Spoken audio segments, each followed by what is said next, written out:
अच्छा जी।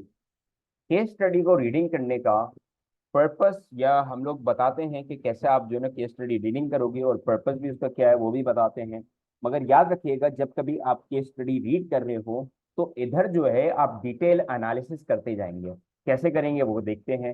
फरवरी मार्च 2023 का पेपर है, वेरिएंट 42 है। केस स्टडी रीड करना है इसमें बहुत ही जरूरी है, और उसमें पॉइंट सोचना उससे ज्यादा जरूरी है।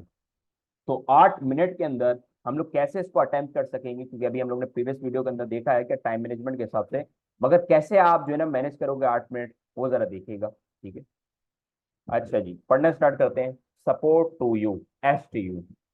STU provides information technology support to small business, ठीक हो गया, small business based in country Z. Its customers use IT, but they are not big enough to be able to afford their own IT support. इसका मतलब आपको ये समझ आ गया है कि इसका बेसिकली जो कस्टमर जो है, जो ये अभी केटर कर रहा है, वो कस्टमर है जिनके पास जो है ना अफोर्डेबिलिटी नहीं है कि एक पूरा आईटी सिस्टम लगा लें। आईटी सिस्टम का मतलब ये है कि भाई मैं आईटी के कुछ एम्प्लॉयज हायर कर लूं कि वो मेरी वेबसाइट को संभालते रहें, मेंटेन करते रहें, मेरी वेबसाइट बना दें, डेवलप कर दें। या ई कॉमर्स वेबसाइट हूँ, लेट सपोज मैं दराज हूँ, और दराज लेट सपोज थोड़े वक्त के लिए हम लोग ये सपोज करते हैं दराज बड़ा छोटा बिजनेस है, स्मॉल बिजनेस है, और वो आईटी को जो है ना अफोर्ड ही नहीं कर सकता। तो वो क्या करेगा, STO जैसे बिजनेस के पास जाएगा और बोलेगा यार मेरा ई कॉमर्स का बिजनेस है, मैं आईटी एम्प्लॉयज जो है ना इतना ज्यादा अफोर्ड नहीं कर सकता, ना कि मैं आईटी इंफ्रास्ट्रक्चर को सपोर्ट कर सकता हूँ, क्योंकि मेरे पास इतना ज्यादा बजट नहीं है। तो लिहाजा आप जो है ना मेरे लिए ये सर्विसेज जो है ना संभाल के देंगे। ठीक हो गया। अच्छा, यहाँ पे जो है लार्ज बिजनेस कभी भी जो है ना थर्ड पार्टी के ऊपर जो है ना डिपेंड नहीं करते, क्योंकि बहुत सारा जो है ना आपके पास कॉन्फिडेंशियल डेटा होता है आईटी के लिए। जैसे दराज वाला अगर बोले मैं जो है ना थर्ड पार्टी के साथ जो है ना डील कर रहा हूँ, तो भाई आपकी क्रेडिट कार्ड हिस्ट्री, आपका क्रेडिट कार्ड का नंबर, डेबिट कार्ड का नंबर, वो सारा थर्ड पार्टी के पास जाता है। तो कभी भी बड़े फर्म जो है नहीं जाते। ठीक है। हमेशा छोटी फर्म जो होती है और जिनके पास कॉन्फिडेंशियल इतना ज्यादा डेटा नहीं पड़ा होता, तो वो ऐसी सर्विस थर्ड पार्टी से ले रही होती है। STU was set up by Kareem, okay, who is an IT engineer. When Kareem started the business, he employed 3 engineers. ठीक है। जब उसने नया बिजनेस स्टार्ट करा तो 3 इंजीनियर रखे थे। Now STU employees over 50 engineers. Okay, 50 engineers रखे हुए इससे भाई। इसका मतलब सबसे पहली बात ये कि इसके पास कुछ इंटेलेक्चुअल कैपिटल मौजूद है, क्योंकि इंजीनियर जो हैं एक तो आपके पास स्किल्ड एम्प्लॉयज है इसके पास। ठीक है, स्किल्ड एम्प्लॉयज हैं, और इसके अलावा इसके पास इंटेलेक्चुअल कैपिटल मौजूद है। इंटेलेक्चुअल कैपिटल मौजूद है। अच्छा जी। जैसे जैसे पॉइंट मिलते जाएंगे वैसे वैसे हम लोग जो है ना लिखते जा रहे होंगे। अच्छा जी। एंड हैज कस्टमर थ्रू आउट कंट्री। जी, समझ आ गई भाई हमारे बात। कंट्री जी। पॉइंटर का कलर चेंज करते हैं ये वाला। ठीक है। STU सर्विसेज इंक्लूड, STU कौन कौन सी सर्विसेज देता है? The creation and maintenance of business website. मतलब आपको बिजनेस वेबसाइट बना के भी दे देगा और उसको मेंटेन भी करेगा। जैसे कि मेंटेन का मतलब क्या होता है, पहले तो ये सुन लीजिएगा। क्रिएशन तो बड़ा आसान होता है, कोई भी वेबसाइट पे चले जाओ यार, डायनस की वेबसाइट पे चले जाओ, किसी की भी चले जाओ, तो आपको जो है ना एक वेबसाइट दिख जाएगी। ठीक है। अब पता नहीं किसकी, हाँ ठीक है, क्लोथिंग ब्रांड ये।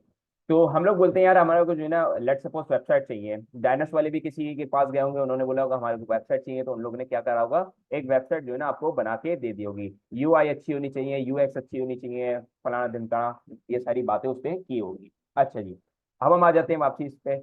इसके अलावा आपकी वेबसाइट को मेंटेनेंस की भी जरूरत पड़ती है। मेंटेनेंस की कैसे जरूरत पड़ती है? लेट सपोज डायनस वालों ने क्या करा, अपने जो है ना सेल्स लगा दी। उन्होंने बोला एंटायर स्टॉक के ऊपर 80% हम लोग ने सेल लगा दिया। ऐसा होता नहीं है, मगर इन्होंने बोला 80% हमने एंटायर स्टॉक के ऊपर लगा दिए। अब क्या होगा, पागल हो जाएंगे लोग। उन्होंने बोला कि आउटलेट के ऊपर नहीं लगाई, बल्कि हम लोग ने ऑनलाइन लगा दी वेबसाइट के ऊपर। तो आप क्या सोचते हैं, क्या एक दो बंदा आएगा अब जो है ना 80% जो है ना हासिल करने के लिए? भाई पागलों की तरह ट्रैफिक आएगी। जब ट्रैफिक आती है ना, तो आपके पीछे जो सर्वर लगा हुआ होता है वो डाउन हो जाता है। मतलब कि इतनी ज्यादा ट्रैफिक को वो उठा नहीं सकता है, वो डाउन हो जाता है, आपकी वेबसाइट डाउन हो जाती है।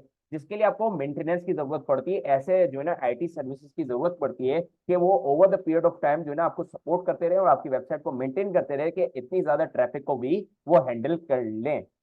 अच्छा, इतनी ज्यादा बात करने का मकसद ये है कि आपको थोड़ा सा जो है ना पॉइंट ऑफ व्यू दिया जाए कि ये कौन सा बिजनेस है, STU कौन सा बिजनेस है, जब तक आप पेपर के अंदर इस बिजनेस को अपना नहीं समझेंगे और अपना बिजनेस समझ के इसको कंसल्टेंसी नहीं देंगे, जब तक जो है ना आपका बिजनेस का पेपर होना नहीं है। ठीक है, तो आपके पास एक तो इमेजिनरी जो है ना पॉइंट ऑफ व्यू चलना चाहिए पीछे। ठीक है, कि हाँ यार कुछ एसटीयू बिजनेस है, कुछ गूगल टाइप चीज बिजनेस है, शायद गूगल तो लेट सपोज नहीं करता, ऑब्वियस बात है, क्रिएशन एंड मेंटेनेंस बहुत छोटी चीज है उसके लिए। लेट सपोज आपने जो है ना कोई भी आईटी का बिजनेस अपने दिमाग में लेके आ जाना है, जिसकी वजह से आप ज्यादा बेहतर जो है ना वो दे सकेंगे, कंसल्टेंसी दे सकेंगे जो भी क्वेश्चन आएंगे। 24 hour telephone and internet support to report and fix IT problems. वाह भाई वाह, इसके ऊपर बात करते हैं, अभी बात कर लेते हैं। भाई 24 घंटे जो है ना ये आपकी जो है ना सर्विस दे रहा होता है, इसका मतलब इसकी आफ्टर सेल्स सर्विस सबसे बेहतर है। आफ्टर सेल्स सर्विस इसकी सबसे ज्यादा बेहतर है, और जब आफ्टर सेल्स सर्विस बेहतर होती है तो इसकी मदद से आपकी कस्टमर रिलेशंस भी क्या होते हैं, कस्टमर रिलेशंस इंप्रूव होते हैं। ठीक है, जब कस्टमर रिलेशंस इंप्रूव होते हैं तो आपका वर्ड ऑफ माउथ बढ़ता है। वापसी सुनिएगा, ये फर्म जो है आपका आफ्टर सेल सर्विस दे रही है। चलो आपने वेबसाइट बनवा ली, अब हमारा और आपका क्या लिंक है, वेबसाइट बना दी ना, जाओ अब जाओ घर जाओ, नहीं, आफ्टर सेल सर्विस भी सालों ने खोली हुई 24 घंटे, भाई कभी भी कॉल करो हम आपको प्रॉब्लम सॉल्व करके देंगे। ठीक है, इसके बाद कस्टमर जब आप आफ्टर सेल सर्विस प्रोवाइड करते हो तो कस्टमर के साथ बिजनेस का एक बेहतर रिलेशन बिल्ड हो जाता है। जब कभी कस्टमर का बिजनेस के साथ अच्छा रिलेशन बिल्ड होता है तो वर्ड ऑफ माउथ बढ़ता है। वर्ड ऑफ माउथ की वजह से आपको जो है कम पैसा, less budget need to be allocated, less budget need to be allocated on marketing budget. मगर ये पागलों वाली बात है। ठीक है, वर्ड ऑफ माउथ के ऊपर आपको सिर्फ डिपेंडेंट नहीं होना चाहिए, दूसरी चीजों के भी ऊपर होना चाहिए, मगर सिर्फ मैं एनालिसिस कर रहा हूँ और आप पेपर के अंदर भी ऐसी जो है एडवांस एनालिसिस कर रहे होंगे, जो कि आपको क्वेश्चन के अंदर मदद करेगी। आपको बोला है कि 8 मार्क के अंदर, ओ सॉरी 8 मिनट के अंदर आपने केस स्टडी भी रीड करनी है और क्वेश्चन वन की प्लानिंग भी करनी है। प्लानिंग कैसे कर रहा हूँ, पहले तो मैं केस स्टडी को रीड करते करते जो ना जल्दी से बेहतर एनालिसिस पॉइंट निकाल रहा हूँ। ठीक है, और याद रखिएगा बिजनेस के जार्गन्स बड़े इंपॉर्टेंट होते हैं, यहाँ पे मैंने कोई ऐसा इंग्लिश ऐसे का वर्ड इस्तेमाल नहीं करा। ठीक है, आफ्टर सेल सर्विस आपके मार्केटिंग के चैप्टर के अंदर है, कस्टमर रिलेशन आपके मार्केटिंग चैप्टर के अंदर है, word of mouth marketing chapter के अंदर है, मार्केटिंग बजट आपके मार्केटिंग के चैप्टर के अंदर आ रहा है। सिर्फ इसी के अंदर मैंने कितने टर्मिनोलॉजीज का इस्तेमाल करो, पेपर के अंदर भी आपको टर्मिनोलॉजीज का ही इस्तेमाल करना है। चलो भाई आगे बढ़ते हैं। अच्छा जी आगे बढ़ते हैं। आगे जो है हमारे पास एक और भी चीज लिखी हुई है, आगे एक और क्या चीज लिखी है जरा पढ़ लेते हैं। थर्ड पॉइंट पे क्या लिखा है, remote and on site installation of software. इसका मतलब आप जो है दूसरे लोगों को फ्लेक्सिबिलिटी प्रोवाइड कर रहे हैं, जो आपके कस्टमर्स हैं उनको आप क्या कर रहे हैं, फ्लेक्सिबिलिटी प्रोवाइड कर रहे हैं। अगर तो आपने ऑपरेशन का चैप्टर बड़े केयरफुली पढ़ा हुआ है और उसके अंदर ऑपरेशनल स्ट्रेटेजी का चैप्टर पढ़ा हुआ है, तो उसके अंदर जो है ना एक टर्मिनोलॉजी होती है operational flexibility. Operational flexibility, let suppose यहाँ पे तो ऑपरेशनल तो है नहीं आपका, खैर यहाँ पे आप सर्विस प्रोवाइड कर रहे हो, मगर ऑपरेशनल फ्लेक्सिबिलिटी की जो टर्मिनोलॉजी है वो ज्यादा इधर बेहतर अप्रोच ज्यादा बेहतर लग रही है, क्योंकि फ्लेक्सिबल अपॉर्चुनिटी जो है ना अपने कस्टमर को दे रहा है। भाई चाहे तो हम आपके पास आके आपको वीआईपी सर्विस दे दें, या तो आप अपनी जगह पे बैठे रहो और हम लोग अपनी जगह पे, लेट सपोज हमारे को जो है ना हम लोग की फर्म जो है पाकिस्तान के अंदर है और लेट सपोज अमेरिका के अंदर जो है ना हम लोग को सॉफ्टवेयर डिप्लॉय करना है, तो हम लोग ये पॉसिबल है यार, हम लोग पाकिस्तान में बैठे बैठे अमेरिका के उसके सॉफ्टवेयर जो है ना वो कर सकते हैं, इंस्टॉल कर सकते हैं। या तो कोई पाकिस्तानी फर्म है उसके अंदर सॉफ्टवेयर इंस्टॉल करना है तो हम उसके साथ ऑन साइड जा सकते हैं, और कोई हमारा इंटरनेशनल कस्टमर है तो रिमोटली भी पॉसिबल है, हम लोग अपनी कंट्री में बैठे रहेंगे, वो अपनी कंट्री में बैठे रहेंगे और हम लोग सॉफ्टवेयर इंस्टॉल कर देंगे। तो ऑपरेशनल फ्लेक्सिबिलिटी होना बड़ी ही अच्छी बात होती है। अच्छा जी, ऊपर अगर हम बात करें, आपके पास 3 इंजीनियर हैं। ठीक है, 3 इंजीनियर हैं। ठीक है, 3 इंजीनियर थे और अब आपके पास 50 इंजीनियर हो गए हैं। इसके ऊपर भी आप जो है ना कुछ पॉइंट ऊपर बात कर सकते हो।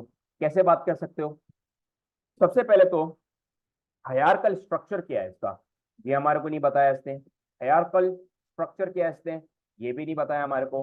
ऊपर से हमारे को ये भी नहीं बताया कि भाई सब ऑर्डिनेट्स क्या है, मतलब कौन किसको रिस्पॉन्सिबल है, कौन किसको अकाउंटेबल है, ये भी नहीं बताया हमारे को। ठीक है, हमारे को ये भी नहीं बताया इसने, सब ऑर्डिनेट्स के बारे में नहीं बताया। Who they are responsible to, who they are responsible to, क्या करीम ने इनके ऑब्जेक्टिव्स क्लियर करे हुए या नहीं करे हुए, क्योंकि वो मोटिवेशन अफेक्ट होती है भाई। अगर मेरे पास जो है ना लेट सपोज करीम ने जो है ना कोई ऑब्जेक्टिव ही नहीं है, साला बिजनेस का कोई ऑब्जेक्टिव ही नहीं है, कोई पर्सपेक्टिव ही नहीं है कि पहुंचना कहाँ पे है, 5 साल बाद, 10 साल बाद पहुंचना कहाँ पे है? जब करीम को क्लियर नहीं है तो एम्प्लॉय को भी क्लियर नहीं होगा, जब एम्प्लॉय को क्लियर नहीं होगा तो वो मोटिवेशन के साथ काम नहीं करेंगे, और कस्टमर सेटिस्फेक्शन भी आपकी इम्पैक्ट होगी। इसका मतलब क्लियर विजन है या नहीं है? Clear vision regarding business objective, regarding business objective. तो ये वाले क्वेश्चन भी हमारे पास बन सकते हैं, ठीक है, हमारे पास ये वाले भी क्वेश्चंस बन सकते हैं। अब हम आगे बढ़ते हैं। अब हमारे को टाइमलाइन दी हुई है ऑफ STU, ठीक है, 2022 तक टाइमलाइन है, सबको पढ़ेंगे, बड़े बच्चों वाली कुछ भी नहीं है। देखते हैं। STU was set up by Karim as a private limited company. यार कितना बच्चों वाली बात कर रहा है, प्राइवेट लिमिटेड कंपनी है। प्राइवेट लिमिटेड कंपनी के आपके दिमाग में एडवांटेजेस होने चाहिए और डिसएडवांटेज होने चाहिए, तो बच्चों वाली बात कही है इससे। प्राइवेट लिमिटेड कंपनी उन्हीं लोगों को शेयर इशू करता है जो कि आपके फ्रेंड्स एंड फैमिली मेंबर्स और होते हैं, ठीक है। अच्छा, XTU, XTU quickly gains five customers, five customers through word of mouth promotion। देखो एनालिसिस की ये पावर होती है कि आपने जो है ना पहले जो है ना ऐसे ही जो है ना इसकी जो है ना ऊपर जितनी भी सर्विसेज थी उसको पढ़ के आपने एनालाइज करा कि यार हाँ, कि यार इसका जो है ना कस्टमर आपके आफ्टर सेल सर्विस दे रहा है, 24 घंटे की सर्विस दे रहा है, आफ्टर सेल सर्विस दे रहा है, जिसकी वजह से कस्टमर रिलेशन इंप्रूव हो रहा है, जिसकी मदद से कस्टमर अब क्या करेगा, दूसरे लोगों को भी क्या करेगा, सजेस्ट करेगा, यार आप भी STU से सर्विस लो भाई, वो 24 घंटे तक जो है ना हमारे को जो है ना देता रहता है आफ्टर सेल सर्विस। तो दूसरे जो होंगे वो भी आते रहेंगे, वर्ड ऑफ माउथ बढ़ेगा, कम मार्केटिंग बजट आपको एलोकेट करना पड़ेगा। अच्छा जी, तो अभी बिजनेस स्टार्ट हुआ है और 5 कस्टमर जो है ना इसके पास आ गए through word of mouth promotion. 2017 की अब बात करते हैं हम लोग। Karim produces a marketing plan for STU। Okay, marketing plan बनाया है, कहाँ है भाई मार्केटिंग प्लान, बोल रहे हैं अपेंडिक्स 1 के अंदर है। Appendix 1 summary of Karim 2017 marketing plan. अच्छा जी, सबसे पहले मार्केटिंग प्लान पढ़ने से पहले आपको मार्केटिंग स्ट्रेटजी क्लियर होनी चाहिए, ठीक। मार्केटिंग स्ट्रेटजी में यहाँ डेफिनेशन लिख रहा हूँ, एक दफा सुनते रहिएगा। Marketing strategy is the use of marketing mix in such a way that marketing objective marketing objectives are achieved under their marketing budget। Marketing strategy basically क्या होता है? मार्केटिंग प्लान समझाने से पहले मैं आपको मार्केटिंग स्ट्रेटजी समझाना चाह रहा हूँ तो आपके लिए इजी हो जाएगा। मार्केटिंग स्ट्रेटजी बेसिकली क्या होता है? ये इस्तेमाल होता है मार्केटिंग मिक्स का। मार्केटिंग मिक्स के अंदर क्या आते हैं? 4 P आते हैं, प्रोडक्ट, प्राइस, प्लेस, प्रमोशन आता है। और मार्केटिंग मिक्स को ऐसे आप इस्तेमाल करते हो कि आपके मार्केटिंग ऑब्जेक्टिव अचीव हो जाते हैं। मार्केटिंग ऑब्जेक्टिव क्या क्या हो सकते हैं?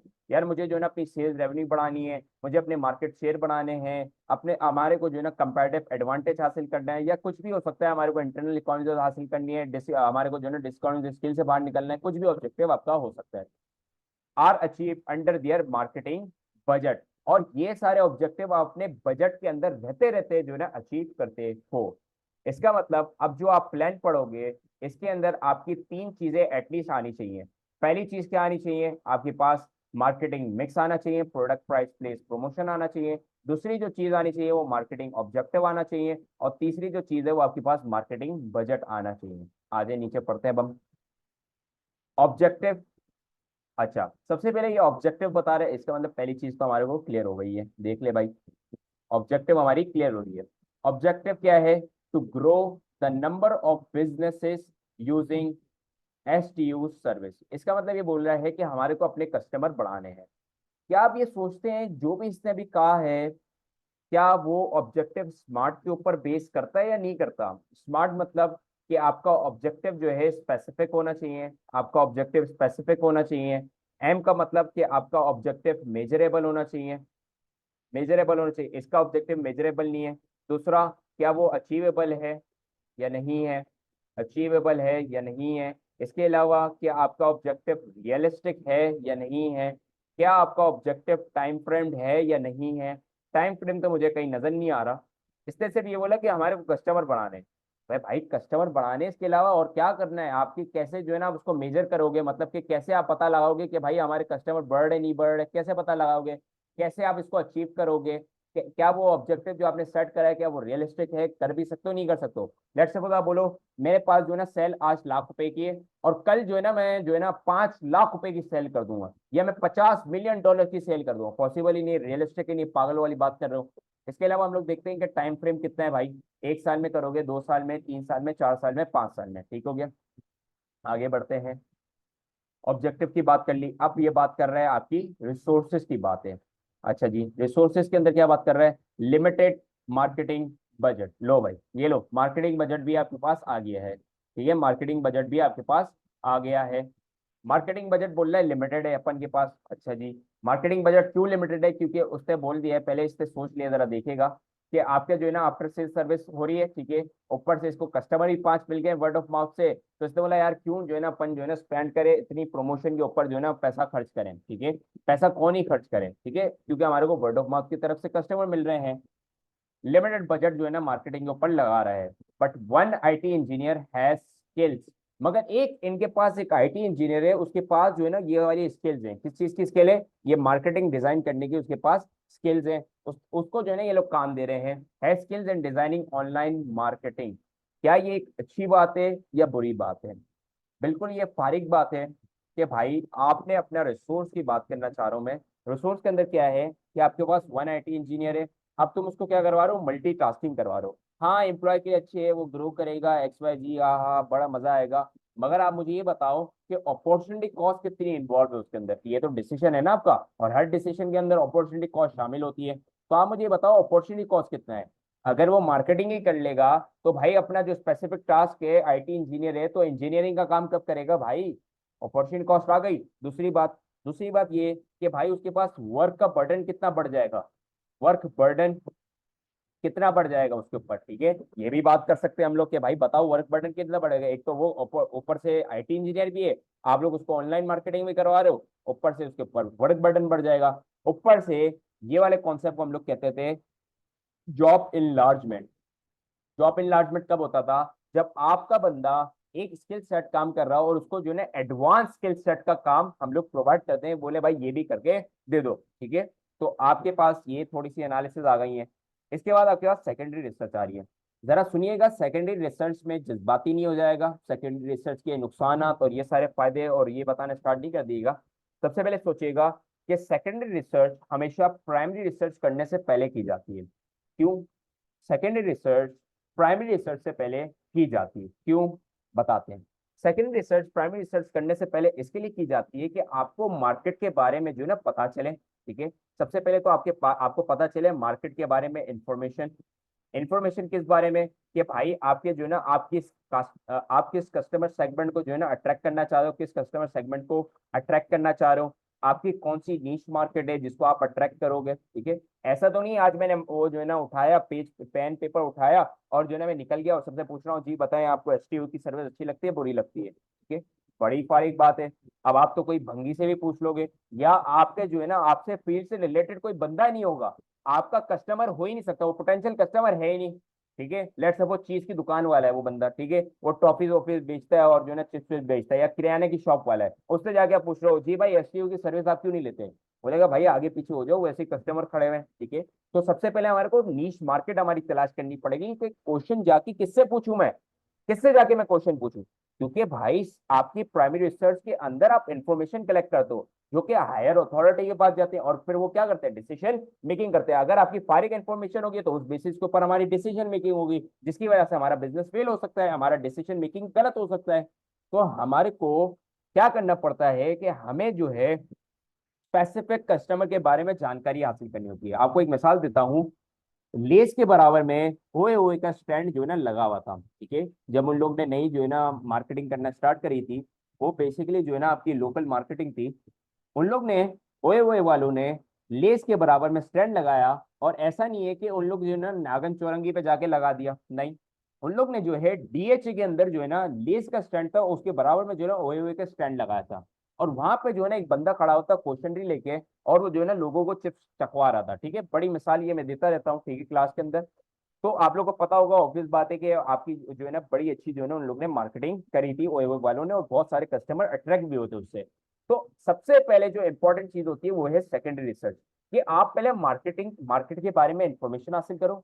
उससे बात कि आपका कौन सा कस्टमर को आपको सेगमेंट करना है, कौन से कस्टमर को पहले अट्रैक्ट करना है, ठीक है, हाई वैल्यू ऑफ कस्टमर को अट्रैक्ट करना है या लो वैल्यू ऑफ कस्टमर को अट्रैक्ट करना है, स्मॉल बिजनेसेस को अट्रैक्ट करना है या लार्ज बिजनेसेस को अट्रैक्ट करना है, मार्केट साइज क्या है आपकी पॉसिबल, मार्केट साइज क्या है, मार्केट गैप कितना है, कितना मैं पोटेंशियल अचीव कर सकता हूँ, ये सारी चीजें आप पूछते हो। और उसके बेसिस के ऊपर आप क्या करते हो, सवाल जवाब, मतलब कि आप क्वेश्चन रीज को डिजाइन करते हो, जो कि आप प्राइमरी रिसर्च के अंदर जाके करते हो। तो क्वेश्चन रीज भी डिजाइन होती है इसके जरिए। तो एक ओवरऑल पॉइंट ऑफ व्यू आपको मैंने प्रोवाइड किया। अब हम बढ़ते हैं, ये हमें क्या बता रहे हैं।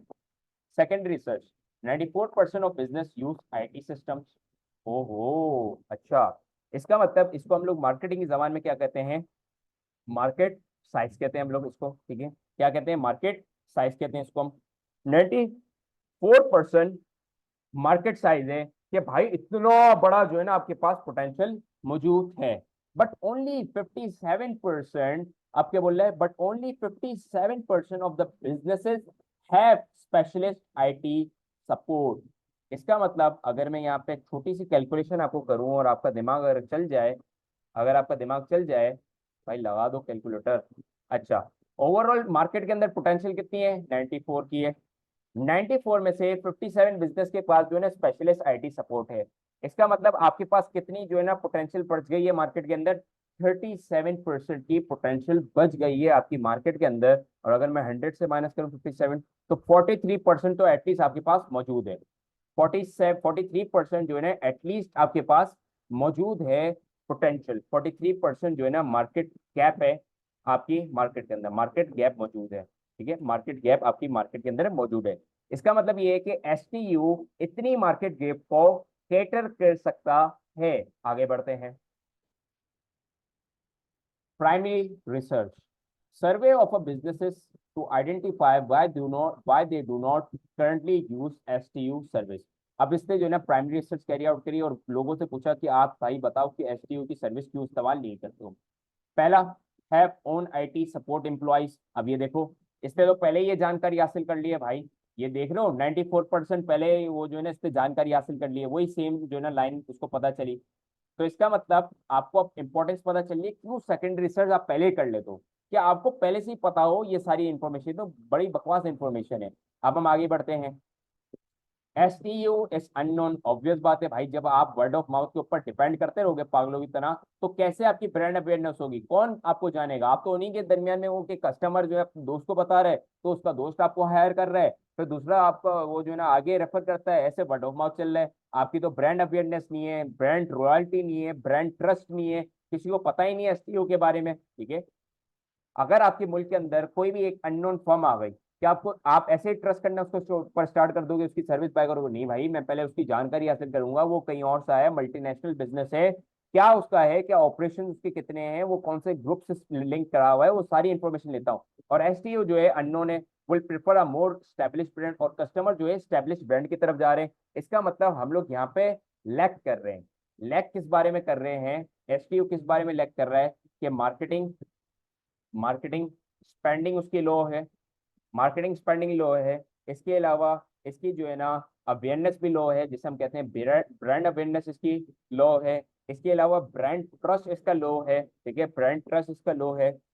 अब ये ब्रांड ट्रस्ट को कैसे बिल्ड कर सकता है भाई, ये तो वेबसाइट वेबसाइट बनाता है, तो अपनी वेबसाइट के ऊपर भी अपने प्रीवियस कस्टमर के रिव्यूज डाल सकता है। जैसे आप लोग देखते होंगे, कोई आप रेस्टोरेंट के कोई वेबसाइट पे जाते हो तो कस्टमर का रिव्यू आता है, यार बहुत अच्छा खाना था, या गूगल के ऊपर जाते हो तो रेटिंग होती है, 5 स्टार की रेटिंग होती है, कैसा रेस्टोरेंट था, आप रिव्यू दे सकते हो। तो ये सारी चीजें मौजूद होती है, इससे आपका ब्रांड ट्रस्ट भी बिल्ड होता है।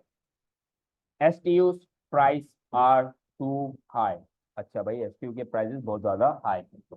अच्छा जी, अब हम बात करते हैं मार्केटिंग मिक्स की। ये मार्केटिंग मिक्स कहाँ से आ रहा है, ये जरा देखिएगा। मार्केटिंग मिक्स कहाँ से आ रहा है, क्या आपने पढ़ा था मार्केटिंग स्ट्रेटेजी में, बिल्कुल पढ़ा था। अब आ जाए, 4 P बताएगा अब आपको, प्रोडक्ट, प्राइस, प्लेस, प्रमोशन, कोई मुश्किल बात नहीं है। प्रोडक्ट की बात कर रहा है कि ये प्रोडक्ट क्या सेल करता है। सबसे पहले इसने जो है ना अपनी आफ्टर सेल सर्विस बताई, 24 आवर्स एंड वाली, ठीक है। Telephone and internet IT support service ये बेचता है। प्राइजेस क्या है, डायनेमिक प्राइसिंग मेथड है, कुछ नहीं है डायनेमिक प्राइसिंग मेथड। अगर अगर एक वेल्दी क्लाइंट आता है मेरे पास, तो मैं उससे ज्यादा प्राइजेस चार्ज करता हूँ, अगर कोई गरीब क्लाइंट आता है उससे तो कम प्राइस चार्ज कर सकता हूँ। डायनेमिक प्राइस इससे भी हो सकता है कि भाई अगर आप मुझे ज्यादा काम बोलोगे तो मैं ज्यादा प्राइस कोट करूंगा, अगर आप मुझे कम काम बोलोगे तो कम प्राइस कोट करूंगा। ठीक हो गया।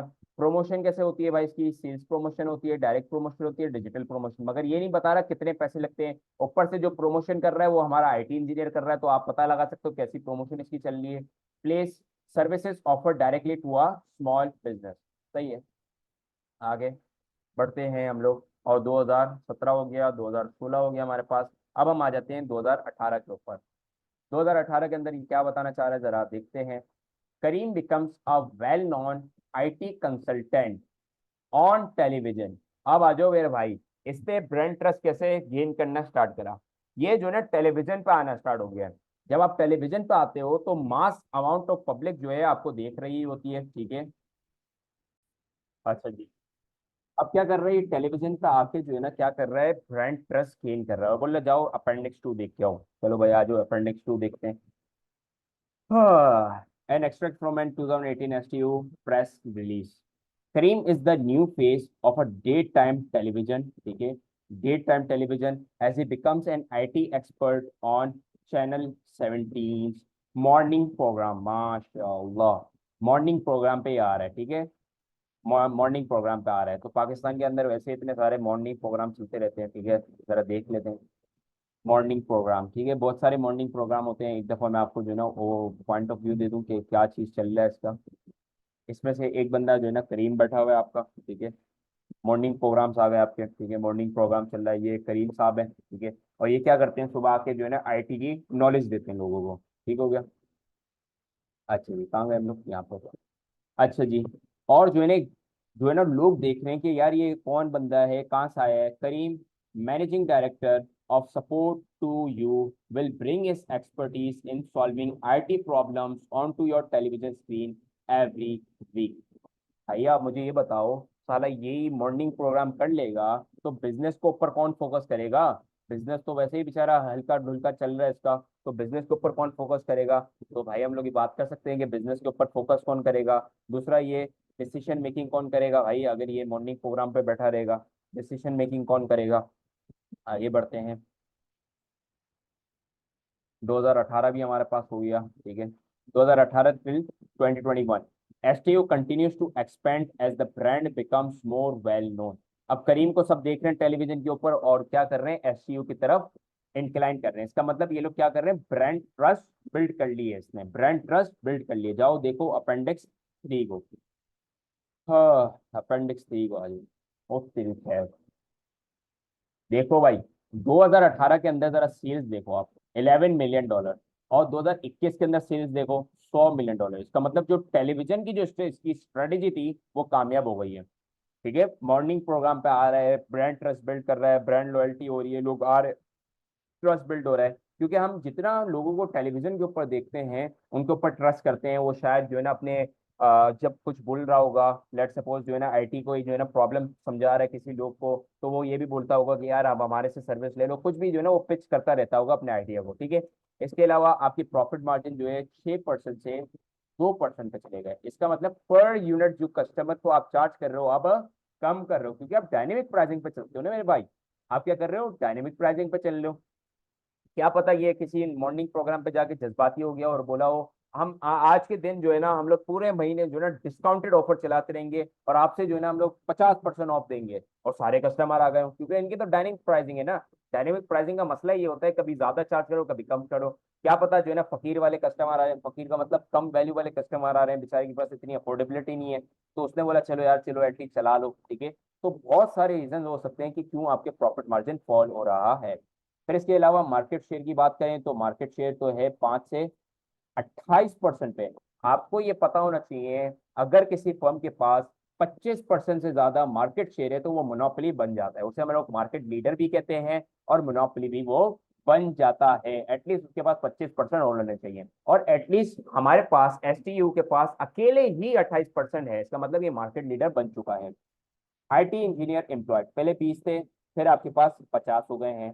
कस्टमर सेटिस्फेक्शन बड़ी इंपॉर्टेंट चीज, 98% से 72%। ऑब्वियस बात है, अगर हम लोग new minus old divide by multiply by 100 वाला फॉर्मूला लगाए तो हमें ये पता है कि आपके जो आपके जो कस्टमर एम्प्लॉय है, और सॉरी इंजीनियर जो एम्प्लॉयड है, वो 460% से इंक्रीज हुए हैं। मतलब कि आपने जो एम्प्लॉय जो हायर करे हैं वो 460% से बढ़े हैं, जो कि 20 से 50%। मगर क्या हुआ है जरा देखिएगा, एक्चुअली में आपका, सॉरी मार्केट शेयर की कैलकुलेशन है, एक सेकंड रुकिएगा, ये आपकी मार्केट शेयर की कैलकुलेशन है। मार्केट शेयर जो आपका इंक्रीज हुआ है वो 460% से इंक्रीज हुआ है, और आपके आईटी इंजीनियर जो एम्प्लॉयड हुए हैं वो 150% से इंक्रीज हुए हैं। इसका मतलब आपकी फर्म जो है ज्यादा रैपिडली ग्रो हो रही है एज कंपेयर टू जो आप एम्प्लॉय कर रहे हो। मतलब एम्प्लॉय आपके पास कम है, जिसकी वजह से आपकी मार्केट शेयर ज्यादा है। मार्केट शेयर ज्यादा होने का मतलब ये होता है, मार्केट शेयर ज्यादा होने का मतलब ये होता है कि आपके पास ऑर्डर्स क्या है, इंक्रीज हो रहे हैं। जब ज्यादा ऑर्डर्स है आपके पास तो ज्यादा कस्टमर को डील करना है, जिसकी वजह से क्या हो रहा है, वर्कर आपके पास कम है, वर्कर आपके पास क्या है, लो है। जब वर्कर्स कम होते हैं आपके पास तो वर्कर के ऊपर क्या हो जाता है, बर्डन बढ़ जाता है, वर्कर के ऊपर बर्डन इंक्रीज हो जाता है। बर्डन, वर्कर के ऊपर बर्डन इंक्रीज हो जाएगा तो वो उस तरह से कस्टमर को सेटिस्फाई नहीं कर सकेगा जैसे पहले करता था। तो जो कस्टमर डिससेटिस्फाई हो जाएगा। जब कभी कस्टमर डिससेटिस्फाई हो जाता है तो वो क्या कर जाता है, सिंपली स्विच करके कंपैरेटर्स की तरफ चला जाता है। अच्छा जी आगे बढ़ते हैं। हमारे पास ये डेटा भी हो गया, कुछ भी नहीं था इसके अंदर तो। As 2021 STU is converted to public limited company. Public limited company आपको पता है क्या होती है। करीम लीव्स हैं 2022 में क्या हुआ भाई, देखो जरा। करीम ने STU जो है ना छोड़ दिया, करीम ने STU छोड़ के चला गया to pursue a career in television. लो भाई, मॉर्निंग प्रोग्राम में जो है ना अब ये चले गए हैं, और जो है ना ये मॉर्निंग प्रोग्राम पे ही पढ़ाते रहेंगे। कैरियर स्टार्ट कर लिया अपना। तो बोला भाई यहाँ तो कुछ हमारे को फ्यूचर नहीं दिख रहा, वैसे ही बिजनेस का बेड़ा गड़क कर दिया इसने। 2% ऑफ प्रॉफिट मार्जिन के ऊपर लेके आ गया है, 6% से 2%। ऊपर से जो है ना बिजनेस का ऑब्जेक्टिव जो है ना हिलता झुलता रखा हुआ है इसने। और ऊपर से क्या करा, छोड़ के भाग गया। पब्लिक लिमिटेड कंपनी कराई और छोड़ के भाग गया। इसका मतलब अब बोर्ड ऑफ डायरेक्टर होंगे जो कि CEO को अपॉइंट करेंगे। Ruhi the marketing director is promoted to chief executive officer CEO। Sales growth starting slow. अब आपके करीम साहब ने क्या मसला करा है जरा सुनिएगा। करीम साहब ने अपनी फेस वैल्यू बनाई है। करीम ने STU को इतनी ग्रोथ नहीं दी है जितने अपनी आप को ग्रोथ दी है, क्योंकि उसने अपनी फेस वैल्यू इंक्रीज करी थी। उसकी फेस के बेसिस के ऊपर आप STU के ऊपर आते थे, ना कि STU के ऊपर आप जो है ना ऐसा आ रहे थे। उसने ब्रांड की ट्रस्ट बिल्ड नहीं करा था, बल्कि करीम के ऊपर लोगों का ट्रस्ट बिल्ड हो रहा था, इसके लिए वो STU की तरफ आ रहे थे। वापस सुनिएगा, लोग इसके लिए नहीं आ रहे थे STU की तरफ क्योंकि वो जो है ना STU से यकीन करते थे, बल्कि वो करीम के ऊपर यकीन करते थे, इसके लिए STU की तरफ आते थे। इसके लिए आपकी सेल्स ग्रोथ भी स्लो हो रही है। Rui was concerned about STU's recent sales performance। ठीक है, वो बड़ी कंसर्न है क्योंकि अभी सेल्स क्या हो रही है, गिर रही है आपकी। She asked an external management consultancy to analyze the market। The consultancy produced the Porter's Five Forces analysis। अगर आपको रिवाइज नहीं है पोर्टर फाइव फोर्सेस तो जाके रिवाइज करके आएगा और फिर ये पढ़िएगा। Rui is now developing a new business strategy to enable STU to growth in future। Appendix 4 पे देखते हैं क्या दिया हुआ है। पोर्टर फाइव फोर्सेस के अंदर आपके पास चार चीजें होती हैं। एक तो आपके पास कितना जो है ना पावर ऑफ बायर है, कितना आपके पास पावर ऑफ सप्लायर्स है, इसके अलावा थ्रेट ऑफ सब्स्टिट्यूट कितना और थ्रेट ऑफ इंट्रेंट कितना है। बायर से स्टार्ट करते हैं। जितनी ज्यादा बायर्स के पास ज्यादा पावर हो गया उतना ज्यादा जो है ना कम प्राइस चार्ज करने पड़ेंगे। Bargaining power of buyers. Well inform customer, मतलब अगर STU $10 का दे रहा है, एग्जाम्पल ले रहा हूँ, STU $10 की सर्विस दे रहा है और कोई फर्म जो है $5 की दे रहा है, तो कस्टमर को पता है $5 कहाँ पे मिल जाएगा, वो $5 की तरफ स्विच कर जाएगा। हाईली प्राइस सेंसिटिव, जिसे हम लोग कहते हैं प्राइस कॉन्शियस कस्टमर्स हैं। प्राइस कॉन्शियस, अगर ₹1 का भी इनको जो है ना फायदा मिलेगा, साले जो है ना स्विच करके चले जाएंगे। इसका मतलब डायनेमिक प्राइसिंग अब नहीं चलेंगी भाई, डायनेमिक प्राइसिंग नहीं चलेंगी। अब आपको स्टैंडर्ड प्राइसिंग को जो है ना स्टैंडर्ड स्टैंडर्ड प्राइसिंग मेथड जो है ना ऑप्ट करना पड़ेगा। स्टैंडर्ड प्राइसिंग मेथड जो है ना ऑप्ट करना पड़ेगा। ग्रोथ मार्केट साइज, अच्छा जी, ग्रोथ मार्केट साइज मतलब कि आपकी मार्केट साइज भी इंक्रीज हो रही है। अब आ जाए पावर ऑफ सप्लायर के ऊपर। सप्लायर के पास क्या है, software suppliers have monopoly power. जैसे कि STU खुद अपने आप में मोनोपोली बना हुआ है, ठीक है, मतलब सप्लायर का भी क्या है, पावर है थोड़ा सा। Hardware is a very comparative market. अभी इसको देखते हैं, मैं आपको बताता हूँ कैसा आप इंपॉर्टेंस देखो। अभी केस स्टडी के हवाले से इसका कोई भी नहीं है, मगर एप्लीकेशन में बड़ी इंपॉर्टेंस है इस पॉइंट की। Hardware is a very comparative market. Threat of substitute, substitute का मतलब होता है कि जो है ना कैसे कस्टमर के पास कितनी अवेलेबिलिटी ऑफ जो है ना सब्स्टिट्यूशन मौजूद है। अगर एक कोई एसटीयू है तो एसटीयू के अलावा और भी तो फर्म होंगी जो कि सेम जो है ना डीलिंग कर रही होगी, सेम सर्विस प्रोवाइड कर रही होगी और कंपटीशन हमारे को दे रही होगी। मैनी सब्स्टिट्यूट, बहुत सारे सब्स्टिट्यूट है। लिटिल डिफरेंशिएशन बिटवीन सर्विस, अगर वेबसाइट बना के दे रहा हूँ तो दूसरा भी वेबसाइट बना के दे रहा है। अगर मैं 24 घंटे अगर अपनी सेल सर्विस दे रहा हूँ तो दूसरा कोई भी सेल सर्विस दे रहा है। इसका मतलब मुझे किसके ऊपर इन्वेस्ट करना पड़ेगा, रिसर्च एंड डेवलपमेंट के ऊपर, प्रोडक्ट रिसर्च एंड डेवलपमेंट के ऊपर जो है ना खर्चा करना पड़ेगा और मुझे कोई इनोवेटिव प्रोडक्ट लेके आना पड़ेगा, इनोवेटिव प्रोडक्ट लेके आना पड़ेगा मार्केट के अंदर। लास्ट चीज, threat of entrance. Threat of entrance बड़ा आसान है। एंट्रेंस का मतलब कितने जो है ना कोई भी जो है ना मुंह उठा के आ सकता है और कोई भी मुंह उठा के मार्केट से जा सकता है। तो थ्रेट क्या है, कौन कौन आ सकता है मार्केट के अंदर। फ्यू बैरियर्स टू एंट्री, मतलब कोई कोई रोक नहीं रहा इनको, ठीक है। फ्यू बैरियर्स टू एंट्री, कोई भी मुंह उठा के आ सकता है इस इंडस्ट्री के अंदर, ऑपरेट करना स्टार्ट कर देता है। Price is more important then brand loyalty, वो बोल रहा है भाई कस्टमर को परवाह नहीं है ब्रांड लॉयल्टी की। वो बोलता है कि प्राइस क्या बोल रहे हो भाई, प्राइस क्या दे रहे हो, अगर कम प्राइस तो हम आपके पास तरफ आ जाएंगे। बड़े ही जो है ना बेगैरत कस्टमर्स हैं। To most customers, STU is a market leader. ये लो भाई, ये लो 28%, ये देख लो भाई 28% मार्केट लीडर, मोनोपोली बन गया है ये। जब आप मोनोपोली या मार्केट लीडर बन जाते हो तो आप जो है ना थोड़ी चीजें इन्फ्लुएंस भी करते हो। एसटीयू is a market leader in countries many international competitors. अच्छा जी, और आपके पास कुछ नहीं बता, आप बचा है आपके पास, ठीक है। अब आपके पास दो क्वेश्चन है जो कि हम लोग पार्ट 2 के अंदर सॉल्व कर रहे होंगे।